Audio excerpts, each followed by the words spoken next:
All right, good afternoon, everybody. Great to see you all after lunch. My name is Eric Lawrence. I work for Telerik on a product called Fiddler. Before I get started, though, I want to talk about you guys a little bit. How many people have used Fiddler before? That is an awesome number. Is anybody willing to admit to not using Fiddler before? Great, because you guys are the most exciting people to have in the audience. My hope is to really kind of make the pitch for why Fiddler should be an important part of your development scenarios. And at the same time, in the course of making that pitch, get everybody else in the room to kind of feel like, oh my God, I didn't realize Fiddler could do this, or I didn't realize there was a much easier way to do that. And so we're going to do kind of an end-to-end coverage of Fiddler, a little bit heavy on newer stuff, just because that's kind of some of the more exciting things. So there we're at. So the first thing, and I like to set context of Fiddler because it also helps you understand kind of where Fiddler is coming from and might clue some scenarios that you might not have thought about for Fiddler, places that you may not have considered using Fiddler. And so how did I end up as a guy who's driving a Corolla with an HTTP license plate? I had no grand visions of being a protocol guy. I was going to be an astronaut and I was going to walk on the moon. It was going to be totally cool.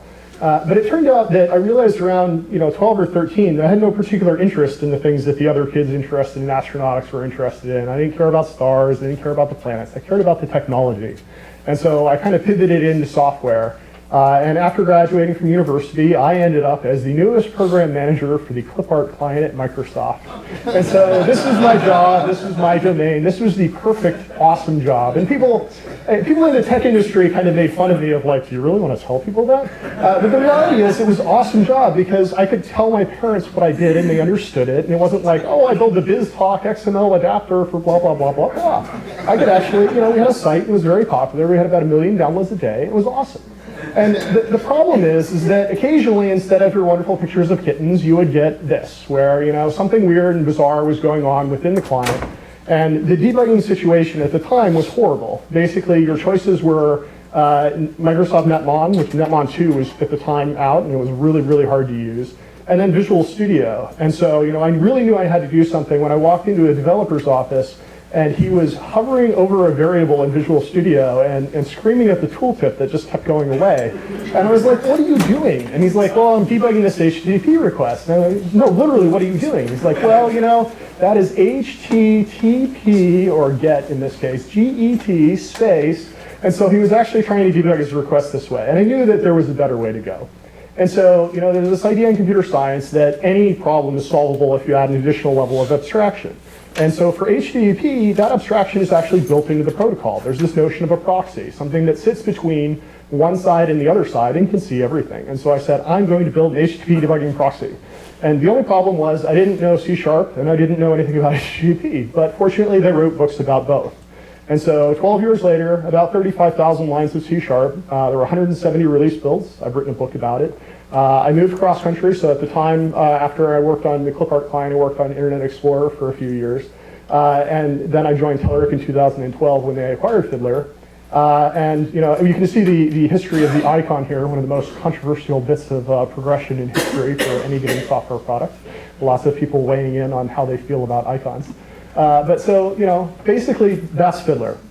Now let's take a quick look at what you actually see in Fiddler. You can see Fiddler has been running in the background all this time and kind of capturing, I think it's Windows Update is trying to go pull some things down. But generally speaking, for folks who are new to Fiddler, on the left-hand side you have what's called the web sessions list. And this is just a list of the messages going between your computer and the internet over HTTP or the HTTPS protocols.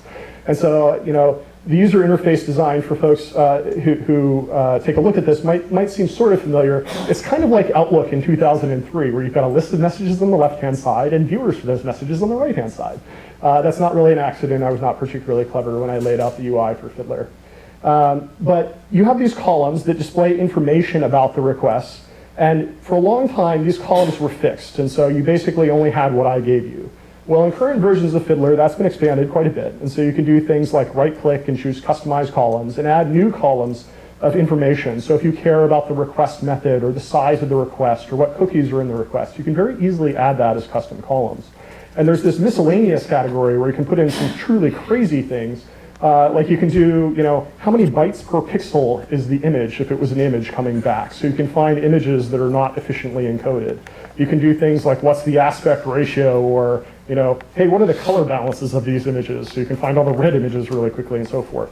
And you can actually extend this. So you can put your own things in here and create your own columns in Fiddler. So if you've got a scenario where you've got a client application and the client application posts a server ID and some encoding in a header, you can actually write code in Fiddler. It's fully scriptable to display that information right within the session list. And so that's something that allows you to more quickly tailor Fiddler to what your needs are. I've got a little slide, I think, showing some of the newer things in the Fiddler evolution of the session list. So one of the things that a lot of people don't know is if you alt-click on any cell within that list, it'll select everything else that has a matching value. And so if you want to say, hey, let me really quickly just select all the images in the list, just go find an image icon, alt-click it, and select all the other images. And so if you don't care about images, you hit delete. Or if you only care about images, you hit shift-delete, and it'll delete everything else. You can add highlights. So Control-1 through Control-6 will highlight things in different colors. So if you want to really show off something in the traffic, you can do Control-1 to Control-6. And if you hit Alt-1 to Alt-6, it'll select everything based on what the colors are. I already showed the customized columns. One of the other things you can do, there's a ton of operators in the session list. And if you right-click in the context menu, it kind of goes on for acres. But you can see that there's all these different operations. And so one of the things that you'll see in here is that there's a replay. So you can really easily replay requests. So if you want to say, hey, okay, I just redid my thing, and you don't want to boot your client, and you want to see, is the server returning the same thing, just hit R, and it'll reissue those requests. Or if you want to do an unconditional reissue, where it's not sending an if modified sense header, you hit U. One of my favorites is reissue and verify. And so what V will do if you click on them in the session list is it'll resend the request, and then it'll examine the response. And if the response is exactly the same, it'll show in green. And if it's different, it'll show in red. And there will be a comment explaining what differed about the response. And so if you want to do the world's lightest weight verification test that you didn't break anything, just capture some traffic in Fiddler, go change your service, do whatever you need to do, reload the traffic, select it all, and hit V. Fiddler will issue all the requests with exactly the same headers you originally had, and anything that changed is red. And you can go examine to see whether or not something unexpected happened there. And so you can also do sequential reissues, where you just issue one, and then the next, and the next, and the next. And so there's a huge amount of power in this context menu.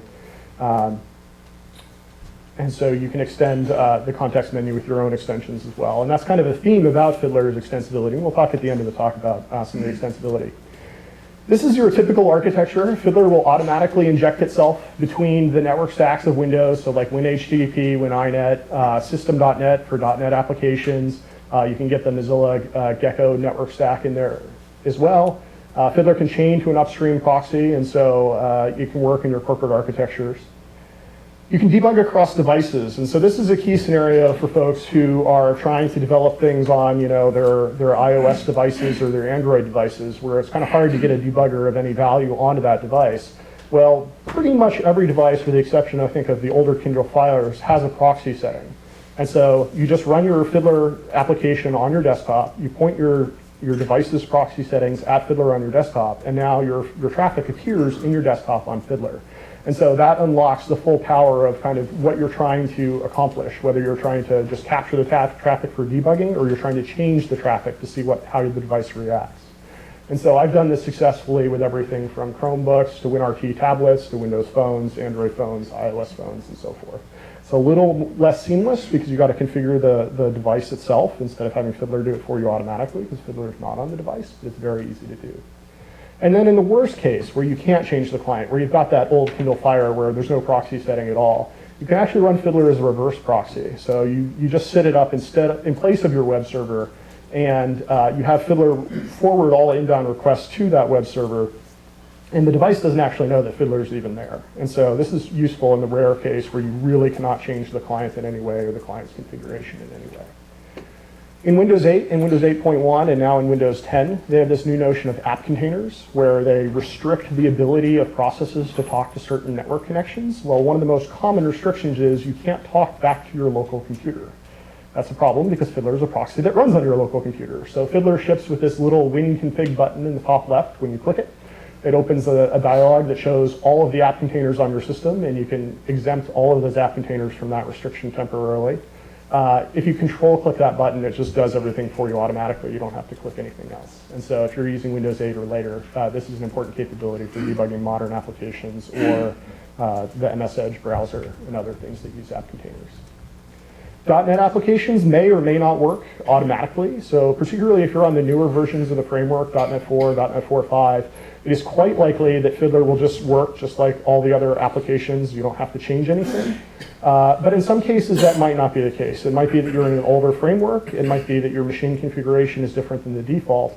Or it might be that you're trying to debug traffic from a different user profile. And so the most common scenario here is if you've got an ASP.NET application, the ASP.NET application runs as the ASP.NET user. Fiddler has changed the proxy settings for you, the desktop user's account, but not for the machine as a whole.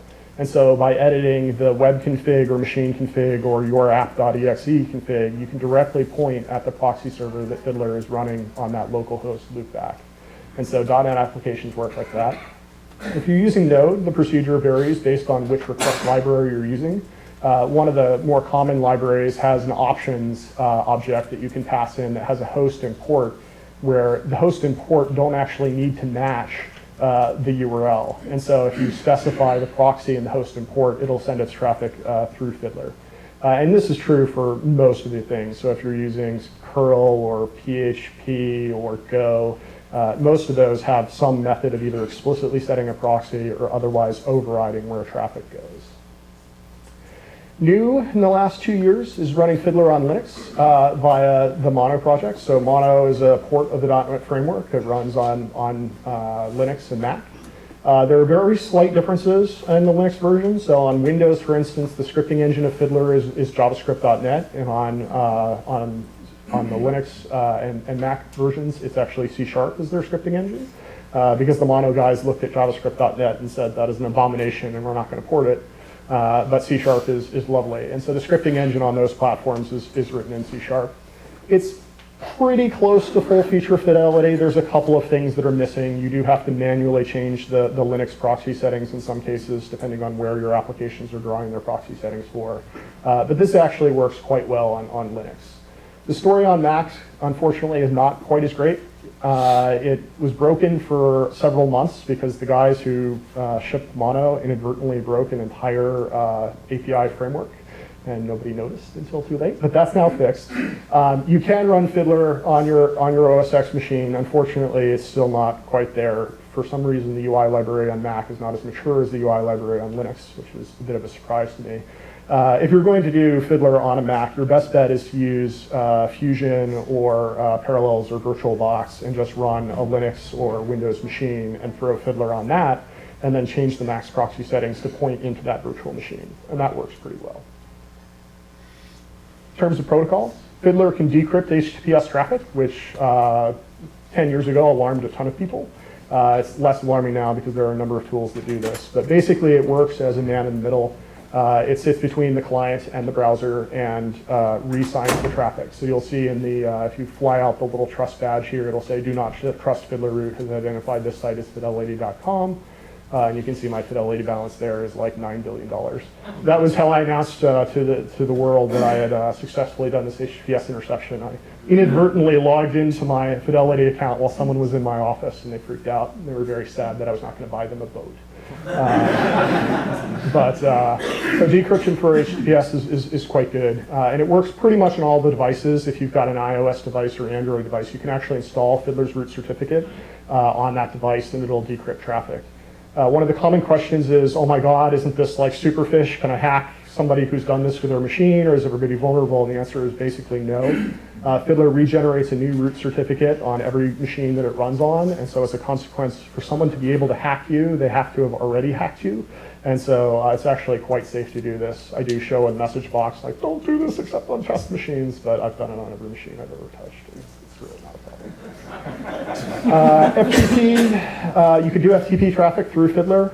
Most clients, like browsers, will support doing an HTTP proxy of FTP traffic, and Fiddler does support that, but FTP is not a terribly interesting protocol. New protocols for higher performance, HTTP2 and Speedy from Google, are basically new binary framings of the old HTTP protocol. Currently, Fiddler cannot capture their traffic. Essentially, the way that the handshake works, Fiddler does not sort of announce to the server that it supports these later protocols. If you turn off traffic decryption, because these protocols basically only work on secure channels, if you turn off traffic decryption, Fiddler will identify that the connection itself is using speedy or HTTP2, but it won't show you the traffic within it. This is an area of future investment. Unfortunately, there's some limitations in the .NET framework that meant that I don't have the ability to support these today. But as this stuff grows in popularity, those protocols will be more important.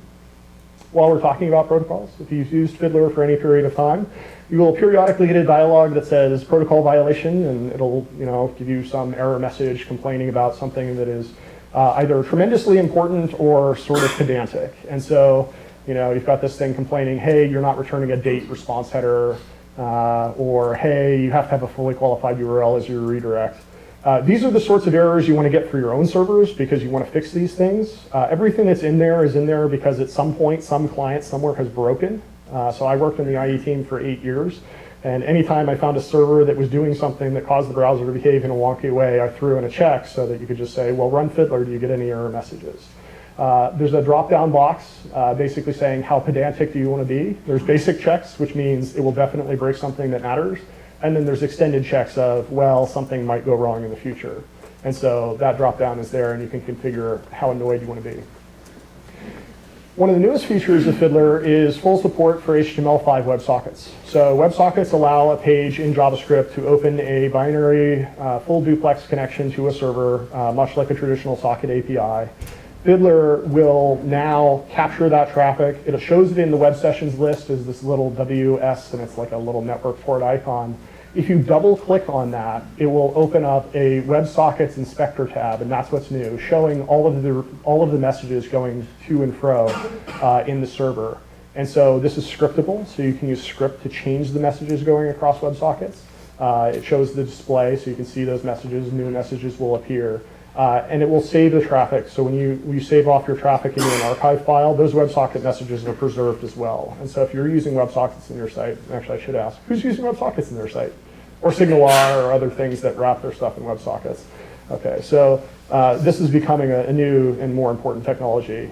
In 2012, I had a very primitive implementation of WebSockets, and I was waiting for somebody to say, I really need WebSockets, and nobody did that for like 2 years. And so I was like, but about middle of last year, I started to get some clamoring for WebSocket support. Scripting WebSockets is super simple. So there's just a callback inside Fiddler's script engine on WebSocket message, and there's a WebSocket message object. And so I have this trivial code here that says, hey, if the payload contains time, take the payload and add Bazinga on the end of it. And so you'll see that all of the messages flowing through that WebSocket tunnel, if they contain the word time, they have the word Bazinga attached at the end. Now, obviously, that's ridiculous. But there are scenarios where you may want to change something about messages to see how your service reacts, and that's a very simple way to do that from the scripting engine. Storing and loading traffic is probably the most common scenario for Fiddler. So the session archive zip file format, the SAS file format, is Fiddler's native format. It stores all of the bytes of the request, including the headers and the body. It stores all of the bytes of the response. It stores timing and other metadata. So what was the IP of the server that we went to? At what time did we go to it, and what time did we get the time to first byte of the response? And so this is the full fidelity format. Fiddler supports lots of other formats, but if somebody says, hey, send me a Fiddler trace, what they typically mean is a SAS file. It is itself actually a zip file. If you rename it to .zip and open it up, you'll see content in it, and you can examine that. So there's no need to put a SAS file within a zip file unless you're trying to circumvent somebody's firewall or something. You can encrypt these files using AES. So if you're doing a bank, hey, I've got a bug logging into the bank, or my password and credentials are in there, you can add a password to that file so that you don't send it over the internet in an unencrypted form. Has anybody heard of FiddlerCap? Cool, more than zero. FiddlerCap is a standalone recorder, basically. It doesn't have any ability to modify traffic. It's not scriptable. It doesn't require admin rights to install. It's a very, very simple, start, stop, and save. Think of it as, I used to say, oh, just think of it as a VCR for web traffic, but now most people are like, VCR. So we'll go with, think of it as like a DVR for web traffic. It's super simple. It was designed to gather failing logs in the scenario where somebody, was doing the IE7 beta and it wasn't working on their corporate network. Well, we couldn't see their corporate network, but if they got a SAS file, they could send it to us, and then we could look at that traffic and figure out what was going wrong. FiddlerCap was designed as an even lighter way to do that. One cool thing about FiddlerCap, it's been localized into 6 languages, and I think it's getting simplified Chinese next week. So if you happen to have an international user base, it might be even easier for those folks to use this. And you can get it from fiddlercap.com. Fiddler can import traffic from other tools. So it can import HTTP archive format, which is exported by most modern browsers, developer tools, and some other web performance-related tools. It can import F12 network XML. So that's similar to the HAR format. It can actually import Test Studio load tests. So if you happen to be using Test Studio to generate load tests and you want to view those, you can actually load those load tests into Fiddler and it'll show you the requests. And importantly, you can actually import Wireshark, Netmon, and other .cap files. So if your router or other device has the ability to generate caps, or your network engineer is like, see, you can see the problem right here, and they send you a cap file and you're like, ooh, I really don't like Wireshark. You can actually just open it in Fiddler, and Fiddler will parse the frames of that traffic, and as long as it's unencrypted, it'll reassemble those HTTP requests and responses. And this works quite well. And it's also fully extensible, and so if there's some format that you're using, you can write pretty simple extensions to get that traffic into Fiddler. So on the left we have our PCAP with all of the binary goo and so forth, and then just the simple import into Fiddler turns it into something that's viewable in a JSON inspector, and it works. Output formats, by default, Fiddler Session Archive is the way to go. But if you want to do a load test with Visual Studio, you can do an export of a web test. You can do an HTML5 app cache. So if you're building an HTML5 site and want to do offlining with app cache, you can generate that manifest out of Fiddler. You can do WCAT. So if you want to do a load with the old web capacity analysis tool from Microsoft, you can do that. Curl. So curl has become something of a de facto way of doing API examples of like, hey, here's the curl command that you use to get the JSON response for our new web service. You can actually export that out of Fiddler so you can generate a script. And so you can just go use your site using whatever client or front end you've built, and then use Fiddler to export a script showing how to use it. Fiddler can export HTTP archive. And so in some cases, you'll have a scenario where somebody sends you a PCAP and they want a HAR. And, they want to be able to chart using some online HAR tool. Well, you can open the PCAP in Fiddler, import the traffic, and then export it as HAR, and then send it to whatever. And so Fiddler is a great transcoder. Medler script, not terribly relevant. There's an HTTP simulator called Medler that I also made, and you can export scripts that generate those traffic. You can copy traffic clipboard. You can save it as plain text files. You can very easily export raw bodies. So scenario here is my brother got engaged. They got their photos on some site where they blocked right click, and you had to click single thing one at a time to download the image. It was terrible. And so basically what I did is I just browse the site with Fiddler running. Fiddler captures all the images, and then you select all, and you say, export all of these files to disk, and boom, you've got a folder. This also works for binary files, video, audio, etc. And you can also archive to a database if you wanted to. So if you're doing some sort of system where you're doing automated tests, you can actually just build exporters that dump directly in that database. So you could do something like, how does our website compare today against 5 months ago? Well, you can just dump all the traffic every day, and then you can go do those charts and queries and whatnot. All right. Oh, keep pushing the wrong button, blasting somebody's lasers. Writing is very simple. Basically, you have these objects, these session objects, and you just walk the session objects and then do whatever you need to do. So most of the exporters that I've written are less than 3 dozen lines of code. Analyzing traffic. Fiddler has filters all over the place, and that's because if you've used Fiddler for any period of time, you will find all kinds of traffic you just don't care about. And so Fiddler has lots and lots and lots of ways of saying, I don't care about this, stop showing it to me. Those are basically all around the product. And so you can do, you can drag and drop this process picker to say, I only care about traffic that I drop this dropper on. Down in the footer, most people don't realize you can actually click down here. You can filter based on processes. So you can say, show me only web browsers, or show me things that are not web browsers. There's some new things that have been added recently. So if you right click, you can choose filter, and you can add, filter, hide this process, or show only this process, or hide everything to this host. And so those actually appear down there in that little gutter. It's kind of small on the screen. But you can really easily add those filters, and if you want to make them go away, you just right-click them and they disappear. And so there are a ton of filtering features within Fiddler. There's even a whole tab called Filters that offers some of the basic filters that you want to do. And you can, of course, filter with the script engine as well. Selecting traffic. So I want to find particular kinds of traffic. The simplest way to do it is Control F. Simple find. You can find across headers, bodies, URLs, etc. There's also some quick finds. So I should ask, how many people have ever clicked in this little black box below the session list? I wanted to make it like flashing orange, like please click me and do things.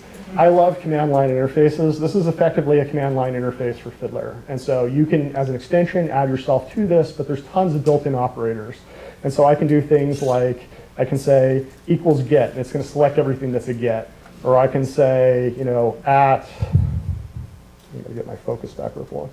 I can say like at platforms, and it's going to find everything that's got the word platforms within the host column. You can do things like find the responses that are greater than 20K. So you type greater than 20K and hit enter. Well, there aren't any. How about less than 3K or 2K? It's going to find everything that's less than 2K. And so it's very quick filtering. There's also a filter as you type. If you type question mark, so I can type question mark and then FIN, and it's going to filter down to just this finance session here.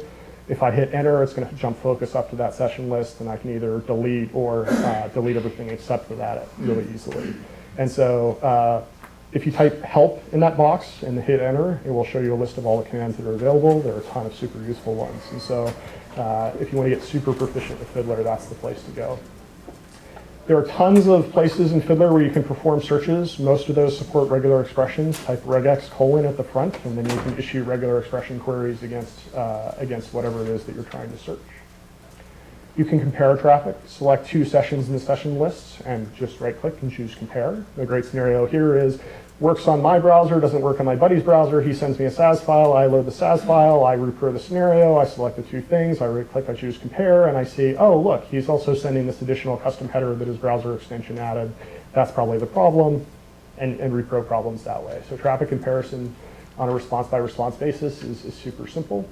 If you want to compare an entire SAS file to an entire SAS file, there's an extension called Differ that you can download from the extensions page.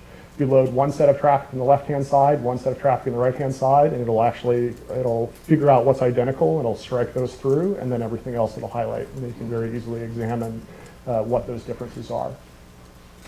There's a tool called Text Wizard on the Tools menu. Text Wizard allows you to transcode between common web encodings, so URL encode, URL decode, HTML encode, HTML decode, UTF-7, base 64, and then truly crazy things like deflated SAML. Has anybody worked with deflated SAML?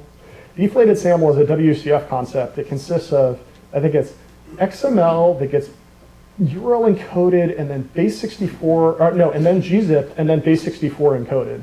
And so you get this string of just meaningless hex characters, and then you throw it into this thing, and then choose decode, and you get back, a nice formatted XML thing.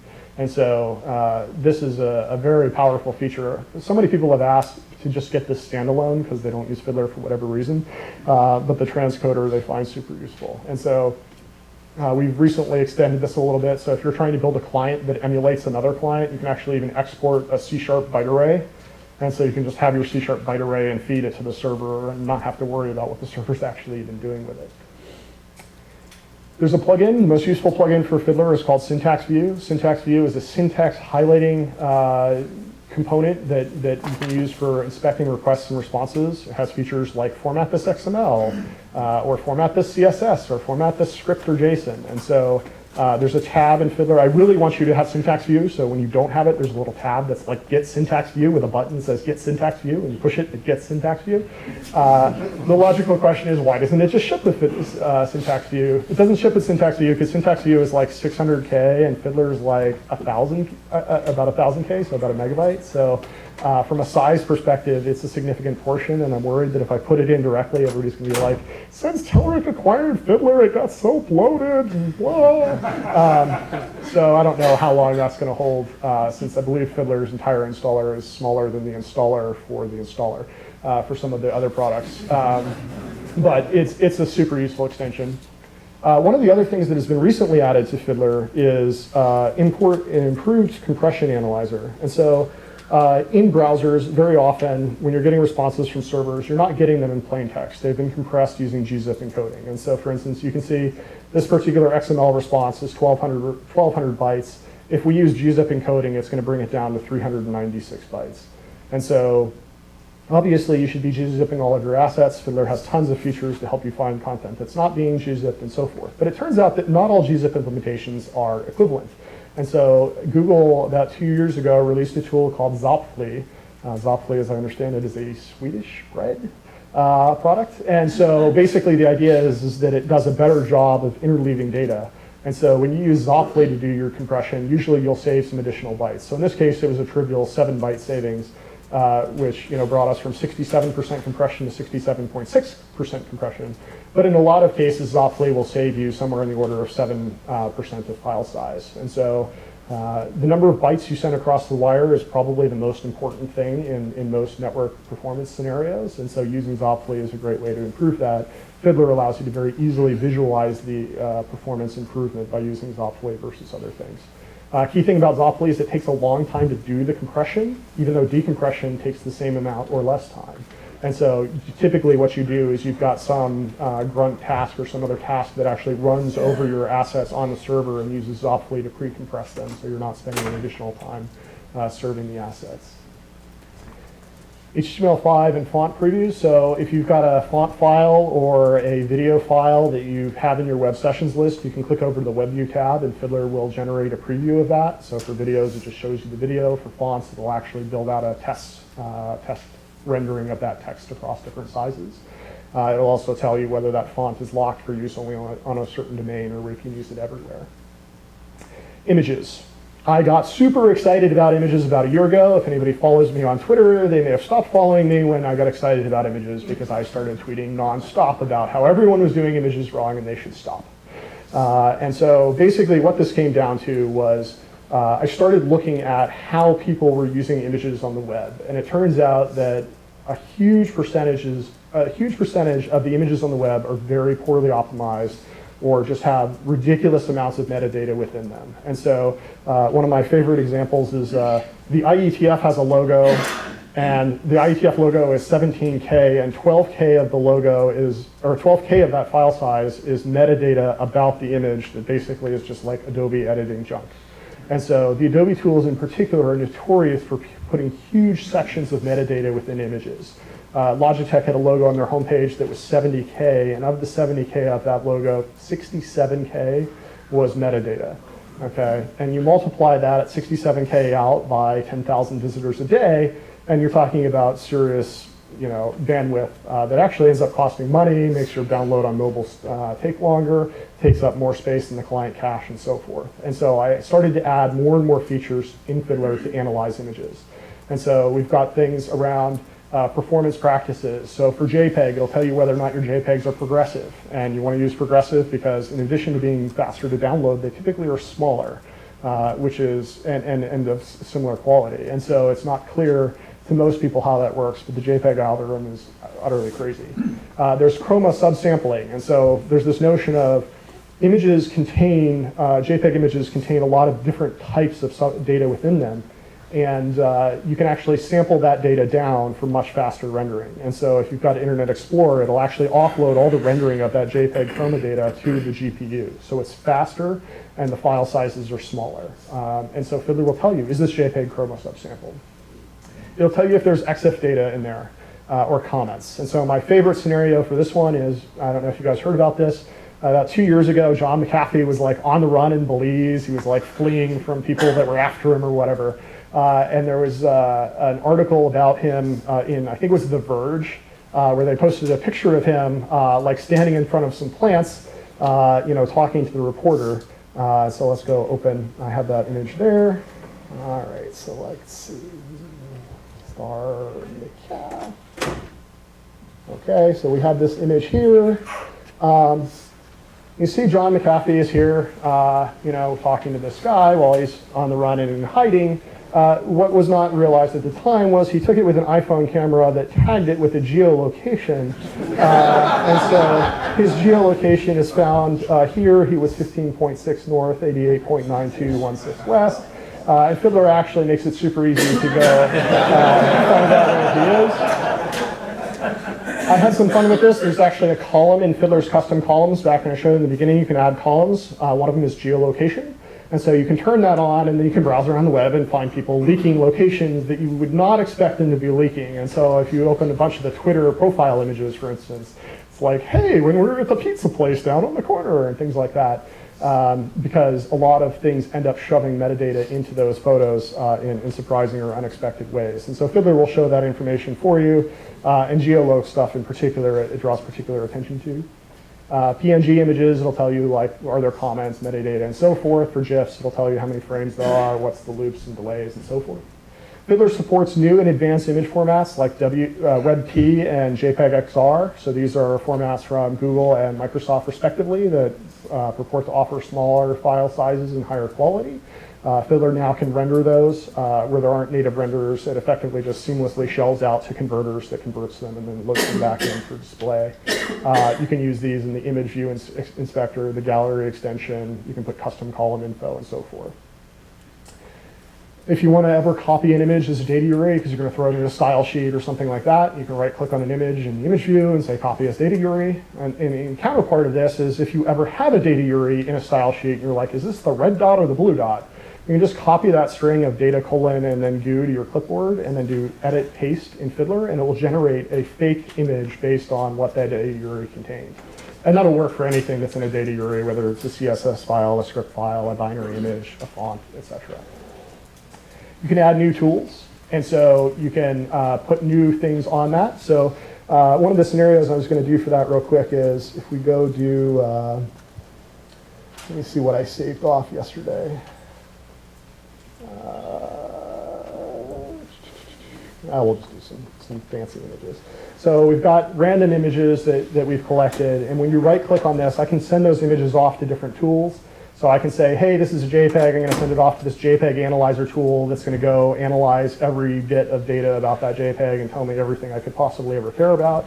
But I can also explore the quality. And so the quality explorer is something that's built into Fiddler. I can basically say, hey, this current file is 323K. If I dropped it down to a 95% quality, what visual difference do I see? And so you can basically say, well, actually, there's zero difference at all, and I saved half the file size. And so you can do this with, and you can go all the way down, where you can say, like, at what point does it start to get ridiculous? And so when we get over to, I think it's about 15% of the file size, or 15% quality, 11% of the file size, it starts to look pretty badly degraded. But you can actually explore this and say, like, hey, maybe we should be doing a more efficient encoding of this image. And so that converter is there. For PNG files, there are further tools that are built into Fiddler for crushing those PNG files and making them as small as possible. And so my Twitter feed for about, 6 months was basically like, look at this ridiculously unoptimized image. I already showed that. Manipulating traffic. An important thing to understand about Fiddler is it is not limited to just looking at traffic. It can change that traffic. You can use built-in rules to rewrite traffic as it goes out. So you can very easily, say, hey, change the user agent string to, an old browser to see what the server returns differently. And then you can use that comparison feature to see, oh, that's what it did. It turns out that some people use this to get around mobile carriers blocking them from tethering to their laptops and then using their unlimited data plans.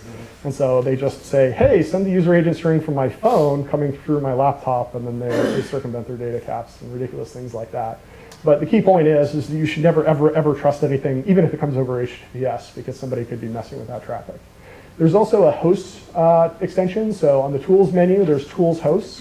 The idea is it's similar to a host file, but you can redirect traffic from any destination to any other destination. So if you want to say, hey, boss, here's what the new production site is going to look at, instead of having the boss go to www.test.foo.bar.baz.com, you can actually just replace that particular host in the host extension, and Fiddler will automatically rewrite all that traffic as it goes out to go to the target that you specify. And so this is super useful if you only want to replace, say, one server in that scenario. You want to say, hey, we've got one SOAP server that services requests from client-side JavaScript. If we switch over to the test code today, on production, what would happen? Would anything break? And you can do that. You can do these partial replacements of your live website as you go. You can do breakpoint debugging, much like in Visual Studio. You can create breakpoints that are based on the URL or any other component of the response. So you can say, hey, if the server ever returns a 401, I want to break on that and modify that content. And so this is the scenario where you can find exploits against your server, but you can also just do simple things like, hey, this response isn't really working right. We think it might be the caching header. Well, rather than going and changing production to see whether or not that matters, you just create a response breakpoint, and then you go into the headers thing, and you delete the caching header, and then you see, does the client work now? Oh, it does. Cool. We know how to fix it. And so debugging is hugely powerful at breakpoints, and you can use most of the inspectors in Fiddler. There's this simple filters thing. Filters tab is not just filters. It's also the ability to rewrite traffic. So you can pretend like your traffic was referred by, whatever you want, so some victim site. You can show highlights on traffic, so if it contains a content disposition, show it in the session list in bold. Basically, the Simple Filters tab was designed as a way of keeping you out of the scripting engine, because the scripting engine is hugely powerful, but lots of people find scripts scary. The Composer allows you to create your own requests. So you can custom compose your own requests. One of the cool features that's been added to that recently is that it will keep an archive of the requests that you have previously made. And so on the right-hand side, you will see all the requests that I had previously made in the Composer, and I can copy those back into and reissue those again later. And so like, I've got this send Visual Studio feedback cloud thing I just sent, so I can resend that. And so the Composer is the way to generate new requests. If you want to start from an existing request, you drag it over and drop it, and then boom, you can go resend that request, make modifications, do anything you want. Stupendously powerful. AutoResponder goes the other way.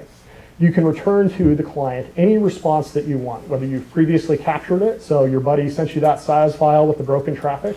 You can load it in the AutoResponder, and now when your local browser makes that request, you will get back exactly what that guy sent. So this is hugely powerful. If you want to do an offline demo of your website that has instantaneous response time because it never hits the network, you do what they do at Microsoft when they demo new features at Bing. You load Fiddler, you get all the traffic, you minimize it to the system tray, now you go do your demo in Safeco Field in front of 30,000 people, and oh my God, it's fast! And nobody cares that there's no network because it just works. There's a new feature where you can do percent rules for simulating intermittent problems. And so over here, I think I don't actually use this one here, but in your actions, you can actually say, hey, only do this 5% of the time. And so you can say, 5% of the time, when somebody makes this request, fail that request. Do a TCP/IP reset on the connection. And so you can find single point of failure problems in your website and say, hey, actually, if this Google Analytics.js thing ever fails to deliver, the user's experience is going to be totally broken. And so the AutoResponder is tremendously powerful. Every piece of red in here is something that you can write for Fiddler. You can write inspectors that show traffic. You can write extensions that modify and show traffic. You can write Fiddler script to extend Fiddler. You can actually even call into Fiddler from external bash files, scripts, whatever you want. You can pass commands into the scripting engine. So it's incredibly powerful. Fiddler script, this is the Fiddler script editor. If you click rules, customize rules, it will say, can we please install a great editor for you? And if you do, this is what you get. This is using the same components as the thing that we saw earlier, and that's why it's a separate download. But really simple. Hey, if URL contains .aspx, show it in the session list as red. If the disable caching rule is set, remove the if none match, if not modified sense, and add a no cache header. This is how easy it is to modify all the HTTP traffic that flows through your computer. Similarly, on before response, hey, decode any compression and chunking on the response, and then before the response body, add injected content. So what would happen if we added something to every single file on the server? Oh, you can do that without ever touching the server. Every point that's got a little icon on it is a place that you can extend the UI. And so you can basically do almost anything you can do in Fiddler through the extensibility model. And in fact, a great deal of Fiddler is implemented by the extensibility model. You can build type-specific inspectors. So Telerik makes the rad PDF control for rendering PDF files. Well, I think it was like 6 lines of code, I made the PDF view extension for Fiddler that just hosts that control, throws the bytes in, and now instead of getting binary goo when you examine a PDF response, it shows the PDF response there. You can imagine doing this with whatever data formats that your site or service cares about. You can integrate it in shell scripts. If you don't want to do this, you don't like Fiddler's UI, you need something more specific, the way you do it is you host FiddlerCore. FiddlerCore is a .NET class library that you integrate into your application. When you do that, you get callbacks as web traffic flows in either direction, and you can use whatever .NET language you want to do whatever you want to that traffic. So if you're trying to build a very special purpose scenario, FiddlerCore is the way to do it. It's a class library. It's available for licensing from Telerik. All the details are on the website. Basically, it's super simple. You say, hey, start the thing up. I want it to listen on port 8877. I want it to capture all the traffic, and I want it to grab HTTPS traffic as well. Hey, before the responses come in, I want you to log it to the console, and then when you're done with it, you call shutdown and you're done. It is designed to be the simplest possible thing that you could ever program against. There are tons of extensions built in, available for Fiddler. So Watcher and X5S are security auditors. You go out to Fiddler's extension site, you load this, you load your website, and you will start to see things like, hey, did you know that you failed to set the character set on this HTTP response, and that's actually an exploitable injection? And similarly for Unicode and other injectors. And so these are very, very powerful things. They were written by security subject matter experts that are using them as consultants, and they just ship the code on GitHub or similar Codeplex. And you can use those for your own sites. A guy in Japan liked the web fuzzer, so he wrote a web fuzzer. You can fuzz your application without buying any additional tools. Microsoft released this Nexpert thing, which is a perf analysis thing. You load your website, and it'll say, here's all the things you're doing wrong, in a single report. WCF has this crazy binary thing that's similar to the earlier deflated SAML. One of the guys in the WCF team wrote an inspector that shows it as the original XML. And so again, everything's fully extensible. In the future, I'm going to be working on HTTP2 and Speedy. I want to add some UI stuff. Come to conferences like this so people can tell me what to add. I've learned that one of the things I should be asking is, what should I take out? Fiddler has a ton of features. My goal is to never take anything out without providing something better. And so that's one of the reasons why I ask for things to add, but certainly I do want to make Fiddler as easy to use as possible. There's a raffle. You fill out an app survey. There's paper surveys at the registration desk. You can win an Xbox, an Apple Watch, a skateboard, or Bose headphones. They're due at 5 sharp. There's Kendo UI certification available. You're going to get notification and try to get your prepaid parking tickets to avoid lines. Thanks. I'm Eric Lawrence. I wrote a book about Fiddler, Debugging with Fiddler in 2012. The second edition came out a month ago. There's my survey, so you can tell me what a horribly rushed speaker I am. There's an ebook code for half off the ebook. It is today only. The ebook is about 340 pages covering every aspect of Fiddler. It's not available in paperback at the moment. I'm currently trying to finagle the guys at Amazon to get that working properly. But I actually do have 2 proof copies, which I've doodled various typos over, but they are 98% accurate, and so I was going to give those away to people who asked questions today. I also have 3 t-shirts that I was going to give away for questions today. And then everybody, if they want, gets one of these lovely Telerik Fiddler laptop stickers, the F in the green diamond. And so if there are any questions, I would be happy to take them. Otherwise, I will liberate folks. The question cannot be, can I have a free t-shirt? Because somebody did that last time, and I really had no defense. Yeah. I've tried all different ways with C#.NET to communicate to a server that's using Win authentication. And I cannot resolve 401. And when I use Fiddler and hook it, Fiddler script, it does something magical and resolves that 401, and I get a 200. But I cannot figure out how you do it. I will be happy to explain that. It is a long and technical answer that I can only answer because I used to be on the IE security team. But feel free to go grab a shirt or a book. Basically, what it comes down to is when a proxy is in place, it can resolve problems around how the negotiated authentication works. So there's Kerberos and there's NTLM. Those behave differently in the face of the proxy, and Fiddler itself can potentially fix up some issues around that. And so if you send me a log, I can tell you exactly why it's doing it, but that's the general answer. Can you explain again about the HTTPS string and how you can tamper with it to supposedly get into a site when everybody in my work thinks HTTPS, oh, I'm safe from everything staying in a while, and I keep telling them they're not. So HTTPS protects the communication channel between the client and the server.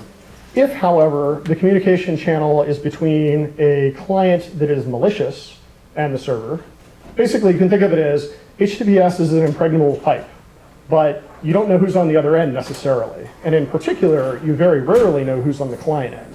The server presents a certificate, and the certificate contains information about the server's identity. The client, in most cases, does not present its own certificate. And Fiddler can basically just sit into the server thinks the client is Fiddler, and thinks Fiddler is the client, because in effect it is. And so back in the day, there were some really amusing scenarios when I was first unlocking this stuff. On Creative Labs, when you would go buy something, they sent a form field that contained the price of the product you were buying, and you could change it to anything you wanted. And so they tried to protect it by changing, so they made sure that the request came from the web page by the referrer header, but the referrer header is under the control of the client. Yes? I think you're telling me to stop talking and get off the stage. Great. So anyway, I will mosey my way out if you have further questions. Thanks for coming. Wonderful.